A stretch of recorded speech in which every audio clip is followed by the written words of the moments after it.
Hello everyone, this is Farooq Azam and you are watching me on Oxford Talks. My mission is to help you how to speak English very fluently. आज के इस video में मैं आपको सिखाने जा रहा हूँ स्पेशली वॉइस। नॉर्मली जब हम किसी हिंदी को अंग्रेजी बनाते हैं अपने पास सिर्फ एक फॉर्मूला है, subject verb and plus object. लेकिन ये जो वर्ब है जिसके 5 फॉर्म है, 3 अलग वर्ब पाए जाते हैं एंड 5 फॉर्म्स है। तो खास करके जो वर्ब एक्शन वाला है, इस एक्शन वाले वर्ब के 2 रास्ते हैं, एक एक्टिव और दूसरा पैसिव। तो अगर आप टेंस पढ़ लेते हैं और आप चाहते हैं कि हिंदी के सारे सेंटेंस को अंग्रेजी में बना दे तो आप नहीं बना सकते हैं, क्योंकि जो एक्शन वाला सेंटेंस है उसके 2 रास्ते होते हैं।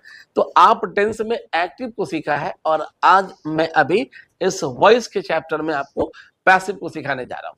तो आज के इस वीडियो में आप बने रहे आखिरी तक। मैं आपको कंप्लीट किसी भी हिंदी को अगर अंग्रेजी में हमें ट्रांसलेट करना है, सेंटेंस चाहे एक्टिव वाला हो या पैसिव वाला हो, या अगर एक्टिव दिया हुआ और हमें पैसिव बनाना है, आप इस वीडियो को देखने के बाद आसानी से बना सकते हैं, ट्रांसलेट कर सकते हैं और आप चाहे बोलना हो, पढ़ना हो, लिखना हो, वहां पे इसका फायदा उठा सकते हैं। आप जस्ट बने रहे, मैं आपको बोर्ड पे लेके चलता हूँ। एंड ये एक्चुअली मैं बता दूं कि सब्जेक्ट वर्ब सब्जेक्ट में वर्ब के कितने रास्ते हैं? 2, एक एक्टिव और दूसरा पैसिव। इसी को क्या नाम दिया गया है? वॉइस। पहले आप देखिए कितने प्रकार के होते हैं। There are 2 types of voice. Voice 2 प्रकार के होते हैं। पहला होता है एक्टिव वॉइस एंड दूसरा होता है पैसिव वॉइस। अब हम लोग सीखेंगे ये एक्टिव वॉइस कौन है एंड पैसिव वॉइस कौन है। हमारे कैसे पहचानेंगे कोई सेंटेंस हमारा एक्टिव वॉइस है? आप देख सकते हैं टॉप बोर्ड पे एक्टिव वॉइस, राइट ना। तो सेंटेंस को पहचानना जरूरी है कि हमारा एक्टिव में है कि ये पैसिव में है। ये देखिए डेफिनेशन क्या लिखा हुआ है। when a subject does something himself in a sentence is called active voice। मतलब कि जब कोई सेंटेंस आपके पास आता है और उस सेंटेंस में सब्जेक्ट ही करने वाला है तो इसे क्या माना जाएगा? Active voice. आप इसे हिंदी में भी देख सकते हैं। दिए गए सेंटेंस में जब सब्जेक्ट कुछ खुद करता है तो उसे हम एक्टिव वॉइस कहते हैं। एक एग्जाम्पल से हम इसे समझते हैं, राइट? एग्जाम्पल क्या है? एक सेकेंड। हाँ, मोहन आम खाता है, राइट? अब आप खुद देखिए, ये आम को खाने का काम कौन करता है? तो मोहन सब्जेक्ट है, मोहन कौन है? रुकिए, 2 एग्जाम्पल है, हम दोनों ले लेते हैं पहले, अब दिखाते हैं। 1 सेकेंड।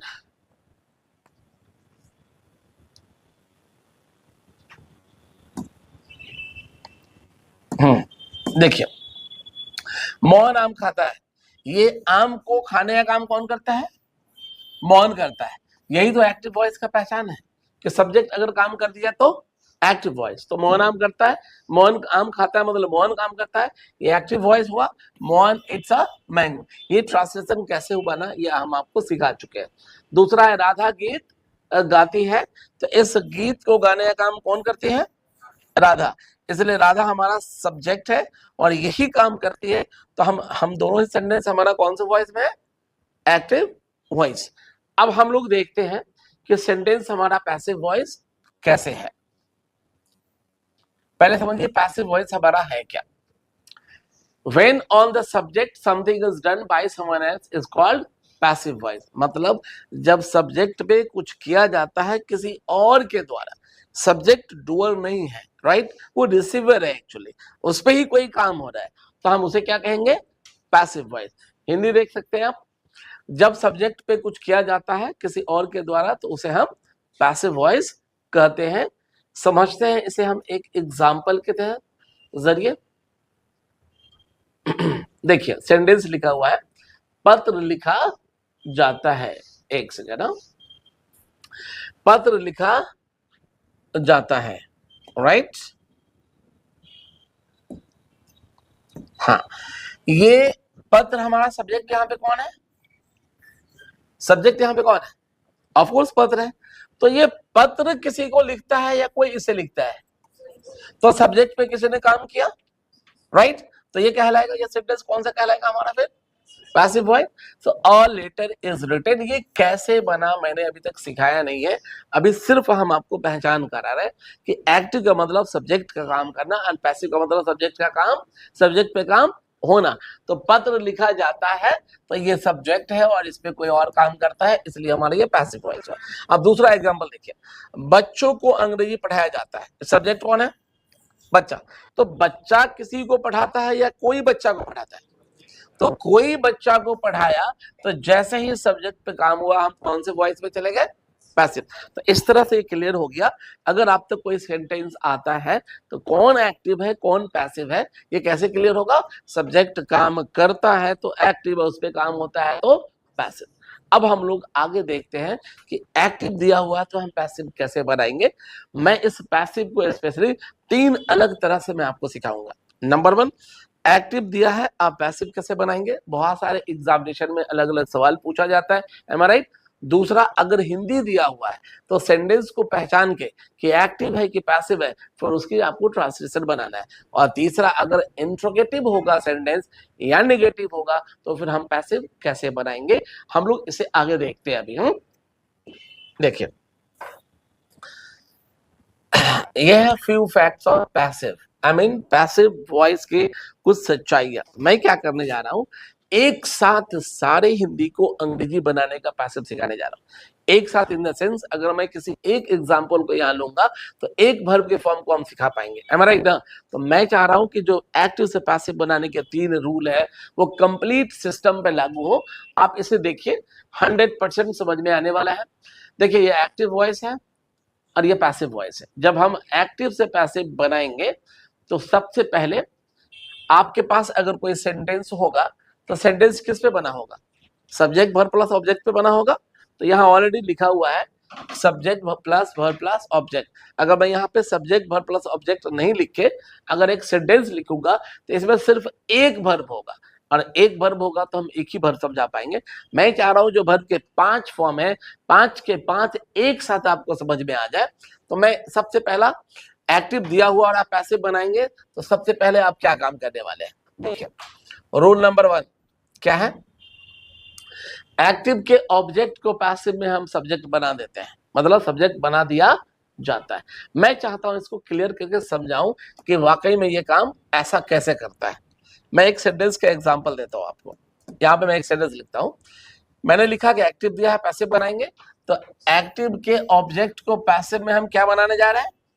ऐसा क्यों करते हैं ये देखिए। एक सेंटेंस लिखता हूं मैं यहाँ पे, मोहन आम खाता है। सेंटेंस क्या है? मोहन आम खाता है। इसको हम ट्रांसलेशन बनाएंगे तो क्या बनाएंगे? क्या लिखेंगे हम? मोहन आम मोहन को खाता है। क्या लिखेंगे? आम मोहन को खाता है। नहीं, अभी हम आपको यहाँ दिखाते, पहले इसका ट्रांसलेशन बनाएंगे तो क्या बनाएंगे? हम लिखेंगे मोहन, राइट, फिर लिखेंगे इट्स, फिर लिखेंगे और ध्यान दीजिएगा। तो एक्टिव कहता है कि वर्ब का असर किस पे जाता है? ऑब्जेक्ट पे। अरे मतलब सब्जेक्ट ने काम किया तो असर ऑब्जेक्ट पे होगा ना, ये एक्टिव कहता है। लेकिन पैसिव का रूल क्या कहता है? ये जो वर्ब है ये काम किस पे होना है? सब्जेक्ट पे होना है। तो अगर हम दिए गए सेंटेंस को ही पैसिव बनाएंगे तो सेंटेंस पैसिव बनाएंगे, लेकिन उसके मीनिंग को हम नहीं बदल सकते। मोहन आम खाता है और पैसिव में होगा आम खाया जाता है मोहन के द्वारा। दोनों ही केस में रिजल्ट तो सेम है, मतलब मोहन खाने का काम कर रहा है और आम खत्म होने का काम हो रहा है, राइट? लेकिन बोलने का तरीका बदल गया। तो एक्टिव में वर्ब का असर ऑब्जेक्ट पे होता है एंड पैसिव में वर्ब का असर सब्जेक्ट पे होता है। तो जब वर्ब का असर सब्जेक्ट पे होता है तो हमें एक्टिव के ऑब्जेक्ट को सब्जेक्ट क्यों बनाएंगे? क्योंकि पैसिव में वर्ब पीछे आता है, पैसिव में वर्ब का असर कहां जाएगा? सब्जेक्ट पे। तो जब ये आम हमारा सब्जेक्ट बन जाएगा, यहाँ पे ये आम हमारा अगर सब्जेक्ट बनेगा तो ऑटोमेटिक वर्ब का असर किस पे आएगा? सब्जेक्ट पे। यही कारण है कि रूल नंबर 1 कहता है एक्टिव के ऑब्जेक्ट को पैसिव में सब्जेक्ट बना दिया जाता है, am I right? अब सवाल आता है, एक सेकेंड, अब ये रूल नंबर 1 समझ गए कि अगर एक्टिव दिया हुआ है तो हम पैसिव बनाएंगे, तो ऑब्जेक्ट को हम लोग क्या करेंगे? सब्जेक्ट बना देंगे। रूल नंबर 2 क्या लिख रहा है? अगर एक्टिव में हेल्पिंग वर्ब होगा तो पैसिव में रहेगा। आप ऑलरेडी एक बात जानते हैं, मैं आपको जस्ट दिखा देता हूं कि ये जो एक्चुअली हमारा यहाँ पे फॉर्मूला होता है ना, सब्जेक्ट होता है, वर्ब होता है, ऑब्जेक्ट होता है, राइट। तो अब हमारे पास सब्जेक्ट हो चुका है, हमें वर्ब लाना था, लेकिन वर्ब के फॉर्म के हिसाब से या तो हेल्पिंग वर्ब होगा या नहीं होगा, एम आई राइट ना। वर्ब के फॉर्म के हिसाब से हेल्पिंग वर्ब होगा या नहीं होगा। तो अभी हमारे पास सब्जेक्ट तो आ गया, अब हम डायरेक्ट वर्ब की डिस्कस नहीं करेंगे, क्योंकि हेल्पिंग वर्ब होगा तो लाना पड़ेगा, राइट ना। तो रूल नंबर 2 बोलता है वर्ब से पहले हमें हेल्पिंग वर्ब पे बात करना पड़ेगा। अगर एक्टिव में हेल्पिंग वर्ब है तो पैसिव में भी रहेगा, मतलब कि ये हमारा वर्ब है, और ये चूंकि अभी हमने इसको ब्लैंक छोड़ा है, कोई भी हमने V1 V2 नहीं लिखा हो, तो वर्ब के फॉर्म के हिसाब से हेल्पिंग वर्ब होगा या नहीं होगा। अगर यहाँ पे हेल्पिंग वर्ब होगा जिसका खुद का हेल्पिंग वर्ब है तो पैसिव में भी हम उसे लेकर जाएंगे, नहीं होगा तो ले जाने की कोई जरूरत नहीं है, सिंपल है। तो अब आप देख सकते हैं कि अगर एक्टिव में हेल्पिंग वर्ब होगा तो पैसिव में रहेगा, मतलब हमारे पास सब्जेक्ट आ गया, हमने हेल्पिंग वर्ब का डिस्कशन कर लिया। अब हमें क्या चाहिए, इसके बाद वर्ब पे कंफर्म करना पड़ेगा। वर्ब को भी तो आना है ना, जो मेन वर्ब है अभी तक हमने डिस्कस नहीं किया, सब्जेक्ट आया, हेल्पिंग वर्ब आया। अब हम लोग करेंगे क्या, next rule number 3, rule number 3, space नहीं वहां पे, एक्टिव के वर्ब के फॉर्म को देखो, मतलब कि पहला ऑब्जेक्ट को सब्जेक्ट किया, हेल्पिंग वर्ब है तो लेकर आ गए, तीसरा कहता है एक्टिव के वर्ब के फॉर्म को देखो। ये 3 रूल सीखने के बाद कोई भी एक्टिव को आप आसानी से पैसिव बना सकते हैं। तो एक्टिव के वर्ब के फॉर्म को देखो, मतलब आप इस तरफ आइए, तो जब आप देखेंगे तो आपको क्या क्या दिख सकता है, आपको V1 V5 दिख सकता है, बी, ठीक है, और V1 V5 दिखेगा तो इसे हम पैसिव में क्या बना देंगे, तो एक्टिव का V1 V5 पैसिव में बनता है is MR plus B3। V2 अगर आ गया, एक्टिव में V2 दिख सकता है, और V2 दिखा तो हम V3 इस पैसिव में क्या बनाएंगे, वाज प्लस B3। अगर B3 दिखा तो पैसिव में क्या बनाएंगे, बिन प्लस हैज तो हेल्पिंग वो हमने डिस्कस कर दिया ना ऑलरेडी, कि अगर एक्टिव में है तो रहेगा और नहीं है तो नहीं रहेगा, वो हम लोग ऑलरेडी डिस्कस कर चुके हैं, ठीक है।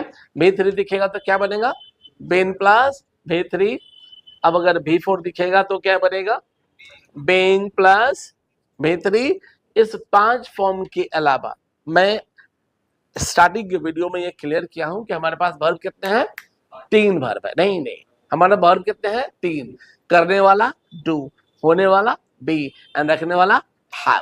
तो ये 5 फॉर्म के अलावा राइट एक और फॉर्म है जो बी और हैव के साथ आता है, क्योंकि बी मतलब होने का सेंस होता है एंड हैव रखने का। इस दोनों की पैसिव नहीं बना सकते, जब तक एक्शन नहीं होगा ऑब्जेक्ट पे असर नहीं होगा, और अगर असर नहीं होगा तो इसका पैसिव नहीं बनाएंगे। तो बी एंड प्लस हैव के साथ 2 और सेंटेंस बनेगा। अगर 2 प्लस V1 आ जाए, मतलब इस 5 फॉर्म के अलावा वर्ब एक और है 2 प्लस V1। ये टेंस की दुनिया से बाहर की चीज है, इसे टेंस से कोई लेना देना नहीं है, चाहे प्रेजेंट में हो या पास्ट में हो, इससे फर्क नहीं पड़ता है। तो अगर बी के साथ या एक्शन वाले के साथ एक्स्ट्रा में 2 प्लस V1 होगा और हमें पैसे बनाना है, तो 2 प्लस V1 को हम क्या बना देंगे, 2 प्लस B प्लस B3, और लास्ट में एक हेल्पिंग वर्ब है। आपको पता है कि प्राइमरी हेल्पिंग वर्ब होता है, मॉडल हेल्पिंग वर्ब होता है। तो मॉडल हेल्पिंग वर्ब अगर हमारे पास आया तो मॉडल हेल्पिंग वर्ब का ग्रामेटिकल रूल है कि जिंदगी में कभी भी मॉडल के बाद जो वर्ब होगा वो सिर्फ क्या होगा, B1 होगा, B2 B3 B4 B5 accepted नहीं है। तो अगर हमारे सेंटेंस में एक्टिव में मॉडल प्लस B1 होगा तो पैसिव में हम लोग क्या करेंगे, देखिए model plus B plus B3, मतलब कि ये आपको 100% याद कर लेना है। पहचान सिंपल, सब्जेक्ट काम किया तो एक्टिव, सब्जेक्ट पे काम हुआ तो पैसिव। और जब भी हमारे पास कोई सेंटेंस आएगा तो हम चेक करेंगे कि हमारा एक्टिव के रास्ते चलेगा या पैसिव के रास्ते चलेगा, एम आई राइट। और आप ये कंफर्म जान चुके हैं आप ये कंफर्म जान चुके हैं, अपना फॉर्मूला होता है subject verb and plus object. तो ये जो वर्ब है एक्टिव के रास्ते ये रहेगा और पैसिव के रास्ते ये रहेगा। अब किस वर्ब के पास हेल्पिंग वर्ब है नहीं है, ये हमारा वर्ब का फॉर्म डिसाइड करेगा। अगर आप पीछे रिकॉल करेंगे तो आपको दिखाई देगा इस वर्ब के पास, वर्ब में V1 के पास हेल्पिंग वर्ब नहीं है, V2 के पास हेल्पिंग वर्ब नहीं है, V3 के पास है, V4 के पास है, फिर V5 के पास हेल्पिंग वर्ब नहीं है। तो फिर आज के लिए वीडियो बस रहेगा।